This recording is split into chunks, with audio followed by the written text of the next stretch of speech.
Hello everyone, we're here at the second day of the Staking Summit 2020. We are joined by Dio Brands, a core contributor for YieldNest. Dio, thanks so much for joining us. And we're happy that you're the first one on the second day. Yeah, amazing. You get to tell us about your experience on the first day. Yes. But before that, I would like for you to kind of explain what YieldNest is and what's your space in the staking ecosystem. Yeah. Thank you so much. And great conference. Just listen to Vitalik speak, and it's great to come after that here and to have a nice conversation in the morning. Yeah, YieldNest. What is YieldNest? YieldNest is a liquid restaking protocol, and basically what we do, we take existing assets, and people were able to restake them or make them more capital efficient, right? So we're basically helping people to maximize their DeFi income in the most simple and secure manner. YieldNest gives the highest risk-adjusted returns in the market of any other LRT, and we balance between all the different restaking platforms. We already recognized that there was probably going to be a lot of restaking platforms. I already had that in the core architecture when I designed YieldNest. I didn't expect it to be so fast, but luckily it's good to see all that innovation. And YieldNest is here for people to make DeFi simpler, more secure, and give them the highest risk-adjusted returns by removing most of the complexities, by giving people just one asset. They can put their ETH or their USD, their BTC or BNB, just 4 denominated assets, and give the highest yields. That's it. Okay, so you're currently accepting deposits in 4 assets? So there's 4 denominated assets. This is a new product range, and that's where we want to go to basically give people 4 options. Hey, you have ETH, and you want to maximize the income of that. Then basically with any asset you get into that product, obviously, right? Because we can swap that asset to the other asset, right? Course, But the underlying asset, we call them the max LRT vault, so YieldNest max. The underlying assets are, for example, Fakefrax ETH, Mental ETH, there's a basket of very blue chip underlying LSTs that we take. Then we put this in this liquid restaking token, and then what happens underneath, it goes to Eigenlayer, Symbiotic, Nectar, or other restaking platforms. And what we actually see happening, that there's a lot of restaking platforms that go beyond restaking. Right? For example, Nectar is a shared security marketplace or restaking platform, but also does a lot of things with liquidity or risk underwriting or other things. And I think that's where the industry is going. And with YieldNest, there's one place, one vault, one LRT where people can kind of put their assets, and then the max LRT is going to allocate this to the most efficient marketplaces, or where that liquidity can be reused in a very risk-adjusted way. So we're not doing any weird leverage or crazy things, but it's going to give another 8 to 10% yield on top of the base yield that things already have. Right? And this asset management, how does it work? Is it like kind of an automated thing, or with an algorithm, or is it something that you kind of discuss among yourselves, or how does it work? Yeah, no, that is a great question, right? So we started with a couple of products. Now I talked about the max LRTs, kind of the main product range that we're rolling out right now. Underlying, it's just a couple of base assets like YNEF, YNLSDE, YNBNB. That is more advanced page, and on top of that we have the max LRTs, and they rebalance, right? And it's like, in the beginning, it's going to be a very basic asset allocation function that has set certain parameters, and if assets come in, it allocates, right? In the beginning, it's quite straightforward and simple and basic. As a DeFi builder, what I learned, the most stupid thing you can do is to already skip a lot of the step and build the most advanced model. So we want to keep it as simple and manageable as we can, and then we want to increase the hardness, the complexity, the decentralization, right? So in the beginning, it's going to be a little bit more centralized, because we will have to rebalance and really monitor like what's happening and what is like the most efficient way to rebalance. And then over time, when we find the most efficient way, it's going to be hardened and enshrined into that like vault, right? And you can tweak it a little bit and try to optimize it step by step, right? Yeah, exactly, little by right? Little. And how I would describe it, and I think the audience here is also a little bit more technical, right? So I would say that max LRT vault, so what I just said, like those 4 denominated assets, and ETH Max, Y in ETHX, Y in BNBX, Y in BTCX, and Y in USDX. Those are glues. You can see them as some sort of a glue, where around these vaults or LRTs, there's co-processors or keepers, right? That kind of take all the accounting of the underlying strategies into that one glue, right? So the strategies kind of stand alone, and they can have an eigenlayer strategy, a symbiotic strategy, a nectar strategy, and then everything that happens there is going to kind of get accounted back to the main nice. Main vault. Yeah, that's pretty nice image view to know, understand what's going on. You have this glue, and then you spread out to these different strategies, and then come back to the main, not vault, but kind of. Yeah. So one of the things I wanted to discuss with you as well, we've seen like if you go into the main room, there's all of these different LST, LRTs protocols. Each of them have their own cool image and whatnot, but in essence, what do you think distinguishes each one of them, and where do you stand alone among them? What's your competitive advantage between those? Yeah, so it's I would say like the LST space, right? It's the liquid staking token. I think the biggest one is Lido, right? So you see Lido, there's a big stand here. They're the biggest liquid staking token, liquid staking the LSD. That's a much narrower market, right? So there's Rocket Pool, there's Lido, and there's maybe a handful of others. And they are all competing on the level of like, bring your own validator, or they're competing on the margins, because the margins are getting very thin on the liquid staking token side. If we know, and that's why also it's very hard to enter that market. So that's why YieldNest is also not a liquid staking token or staking derivative. We are a liquid restaking token. And I do think that restaking term that we call restaking is a super high level, broad term that actually as an industry is a new primitive that we probably need to distill. And in that term and in that angle, there's that new primitive has a lot of new possibilities and new specialized players can emerge in these sectors. So I think the LST space is more narrow. So we see maybe 5 to 10 different big players. In the restaking space, or the liquidity utilization or liquidity marketplaces, shared security marketplaces, it's a more complex and more diverse industry. So I think there will be hundreds hundreds of players with all specializations. It's pretty interesting that you very clearly divide, like this LST is one space, and then LRTs is a completely different game, and that can offer very different things. Because I heard Mike from EtherFi the other day, and he was like, for me, LRT, LST, it's all the same. It's just, we kind of differentiate it, but it's very interesting because, and I think it's more to do with this background than yours. Like, it's very financial minded guy, so it's just money coming in, coming out, and putting it somewhere else. And you are much more technical minded person. Like, you think, okay, this is one way to do it, where you have your base Ethereum or whatever, and you put it in a trusted partner, right? And then you get a liquid token that you can then use. And you think the LRTs are more like, okay, you have all of these LSTs, and now you can use them in different ways for different kind of finality. So it's a very different spectrum, and it kind of puts it all together. Yeah, it's a completely different spectrum. I think also if you look at EtherFi and other liquid restaking tokens, they're all struggling with that. And I think YieldNest did find that way of like how we do it, right? We don't want to create a single token per different restaking platform or per different asset, right? With restaking, it's going to be very important to create specialized buckets of capital that are underwriting risks of specific DeFi components, in my opinion. Right? That makes sense.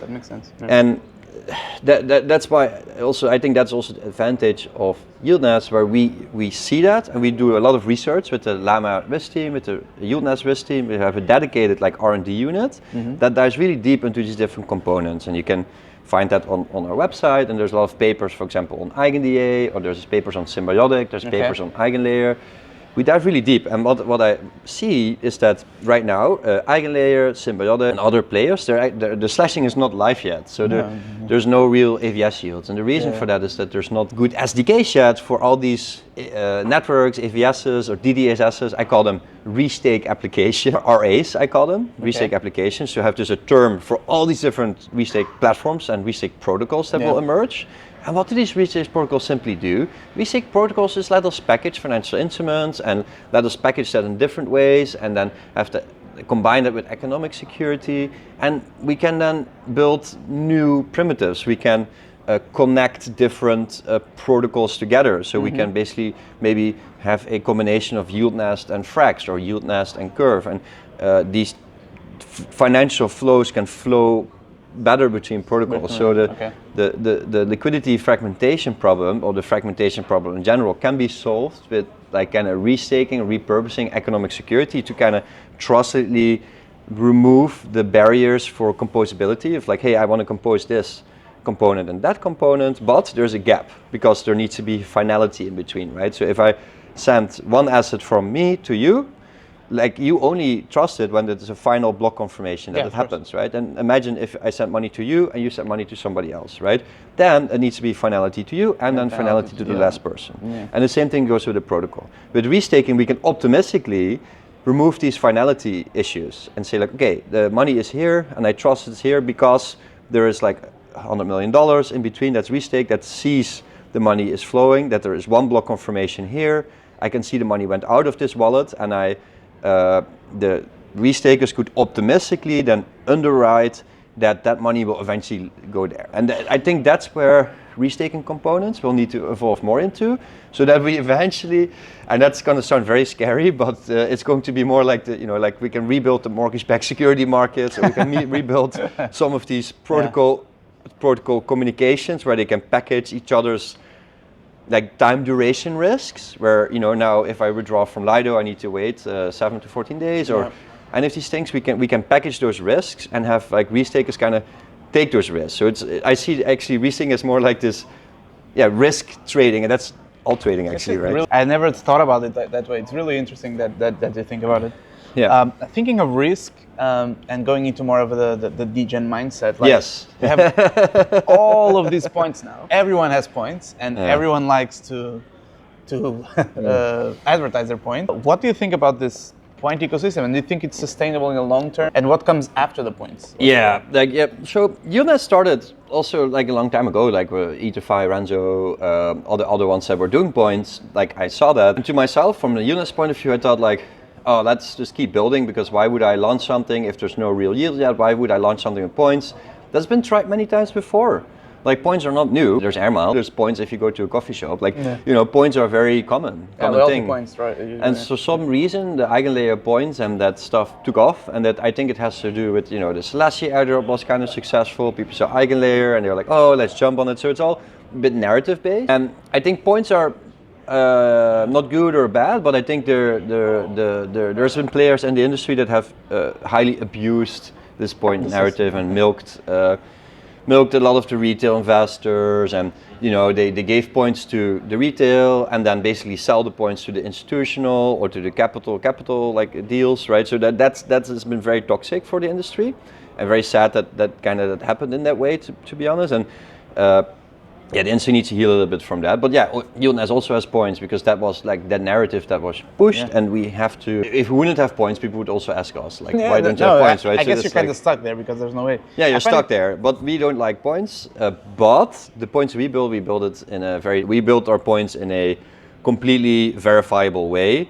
So it's on-chain. On-chain actions give points. Points don't just come out of nowhere. You cannot just print it or inflate it, which others did. We don't do that. So we give the fair points, we distribute, and points are just a way to. It does help us, right? And for example, Layer 0. Layer 0 did an airdrop, and they spent 1 month of engineering time of all these very smart engineers to do the Sybil. To check Sybil accounts. Yeah, to do Sybil protection or Sybil. They remove all the farmers or something, right? And they even had like this website where you could report farmers that you knew. Oh, really? And it was like this whole thing, and they spent like a lot of engineering time solving that. So points are nice, because with points I can be like, okay, I'm giving you points. I'm basically already accounting, like if I potentially do an airdrop, maybe not, maybe I will, maybe not. I can do that airdrop, and I can see very clearly who owns what, right? Who supported for the longest? Okay. And points are useful for that, and that's it, right? And it gives the user some insight into like, oh, I have this many points. But what's very important, like points are not tokens, and like points are just showing your participation in a certain protocol and potential rewards that you could get, right? And I think we should never financialize these points or get too carried away with it. We should focus on crypto. Because building a point system is actually pretty hard. Like building a point system by just, I deposit in a protocol, I get a point. Like that's easy, right? But building a point system where the token itself becomes liquid, and if I deposit in a curve pool, then I get points, and I withdraw from the curve pool, then I go back into the underlying token, for example, I get X points, and if I go here, I get a boost of X, Y, Z. Actually, that whole system, complex. You're almost building a whole new blockchain, right? Yeah, it's pretty complex. And it's stupid because it removes the engineering time from like a core protocol. Like YieldNest and others, we just want to focus on restaking and getting the highest yields. I want to get the highest yields from my users. I don't want to get the highest points. Of course, I want to get the highest yield. So that was always the focus of YieldNest, and that's also why now, like YieldNest has 12.5% as an LRT. It's basically the highest yield right now on an LRT, and we do that because that's what we were focused on. Yeah, I guess for me the point system is just what I don't like. It is what you said, the transparency issue. That it's nothing on chain. No, it's nothing on chain. Nothing on chain. So it's kind of a our point system is right. So it's fully deterministic. But even I would admit here, like a point system is very complex to build, right? So because of when it goes into the protocol, it's easy, but when it starts to move around. About layer 1, layer 2s, imagine how do you account all those events? Because the blockchain just gives an event, and then you need to count points, and then there's another event. Index all of the layer 2s and just find the events that are happening. It's scary. But we found a more efficient way to do it because we only give points at the moment when a transaction happens, and then we can account it. The point system doesn't have a database, basically. So the point system has a database when it starts up because it needs to account everything, but you could destroy the database, restart the point system, and recalculate everything because everything is on chain. Back engineer everything. Yeah, and that is the better way to do it. I think it's the only good way to do it. It's the only good way to do it, but I think there's also a lot of innovation there. Like ideally, like we built this in-house, but that's not our core business. So we want somebody else ideally to build it for us, but like we build it, we're probably just going to open source it and hope people will just use it for what it is and do not inflate points. I think it's very important, like any point system, we don't want people to inflate it. It's very toxic. Yeah, it's very easy to people to get excited seeing the numbers go up, right? Yeah. Which I think it's also the Monkeynomics, I call it. And that's not what we want to optimize for. We want to create zero-sum games. We don't want to create Ouroboros. We want to create net positive incentives, right? When I create the max LRTs are rebalancing restaking platforms, but also because underlying you have all these assets, they're also rebalancing and optimizing these different LP positions, they're optimizing the underlying assets. So overall, I believe in net positive games. So what I want to do with YieldNest, I want to make DeFi, self-sovereign money layer, and I want to make it better and better and better. And we all together do little pieces of that puzzle. And YieldNest makes better liquidity marketplace. We'll make sure that there's more liquidity, and we'll make that shared security space real. And with Nectar also expand the liquidity sets and a lot of other things that are coming out very soon. And so we want to focus on making DeFi better for everyone. Nice. I can see you're very proud of what you're doing and what you've done so far. It's really nice to see. Let's move back a little bit from YieldNest and all the LSTs and a little broader view on the staking as a whole. And what do you think is the narrative that's coming this year? So I remember last year everyone was talking about EigenLayer, of course, a lot of DVT talk and whatnot, a lot of some Bitcoin here and there, but not a lot of Bitcoin staking. And this year I still haven't figured out what's the next trend. Do you have any insights on that? Any clue? Yeah, I think the DeFi renaissance is coming. The composability of DeFi applications is going to be more seamless even than during DeFi summer. And in DeFi summer we had this, we discovered we have one ledger, we have all these components that we can do. Now with all these new, with shared security, single slot finality, and risk underwriting with restaking, we can build even more extensive DeFi, intertwined DeFi protocol. And I think a DeFi renaissance. And from meme coins to mean reverting, I always say. I mean reverting, I mean yield generating protocols or protocols that are clearly adding value. And have cash flows. We need more of this. Yeah, we need that. And that was kind of dampened down because I'm now more open to say those things because I feel more relaxed to say it. Now Trump won. right? To be honest, because like before it was like, oh, if Kamala Harris would become president, what kind of SEC would we get? And then you get all these enforcement letters. I think that's going to dampen down a little bit. It's not going to go away because it doesn't really matter if it's Kamala or Trump. I don't think it would really matter in the grander scheme of things. With Trump, it does speed up things a little bit and it gives us a little bit of slowdown to harden our infrastructure. But at some point, the regulators will come in, they're going to censor, they're going to do these things. So that's going to come, obviously, right? So there's a reason why we built immutable, censorship-resistant infrastructure. But that will become very important over time. But now I feel we're going to get a little bit of leeway, and then we will be able to build this DeFi renaissance with cash flow, generating assets, and we're allowed to say it again. I think we can openly talk about it. We don't have to hide anymore, like for a bit. But then, yeah. So I think DeFi renaissance. I can see you're excited for 2025 then. Yes, I'm very excited. Cool. Very bullish. Cool. Yes. Then I expect to see you next year in Dubai on the next Staking Summit. Amazing, Dubai next year, right? I will be in Dubai. You didn't see the video, the opening video? I yesterday. I didn't see that. No. Then I'll share it with you. It's really cool. So amazing. Yeah, just to wrap things up. Yes. I wanted to ask you, what are you thinking about the summit, and what are kind of your expectations to take home from the summit? So yesterday I overheard a conversation. It's like, oh my god. It's so serious here. There's no degens, and that's I kind of like it. I think the Staking Summit is a testament of like the maturity of the decentralized financial space. That it's really maturing. We're not just a bunch of hippies in the basement doing some weird blockchain stuff. It's becoming real. We're here in an industry, an actual industry. We're an actual industry. We're making real revenue, real money. There's a lot of money involved. We're here in the beautiful Kapinski Hotel in Thailand. Next year, Dubai. Like these conferences, the ecosystem, they're growing so much. And here it's a really packed conference. There's a lot of quality people, and I would say that's a great job from Staking Rewards to bring all these quality people together and have us, instead of going online and stuff, like come together. And the most amazing thing is that actually at Staking Rewards here, there's a lot of competition. So like YieldNest and Mellow, we talk to each other, or YieldNest and Inception, or YieldNest and other LRTs.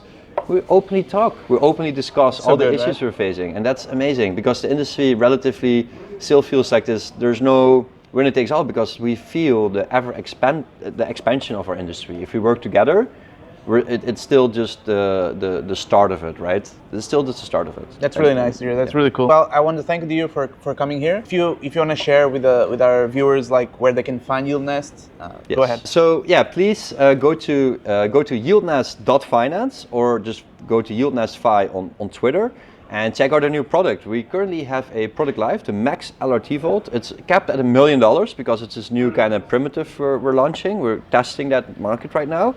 So if you get in, there's a 12.5% APY that you can earn for basically up to $1 million. So right now there's around 100K deposited in it. It just went live like yesterday night. Okay. So it just went live, and yeah, everybody gotta go get my ledger then.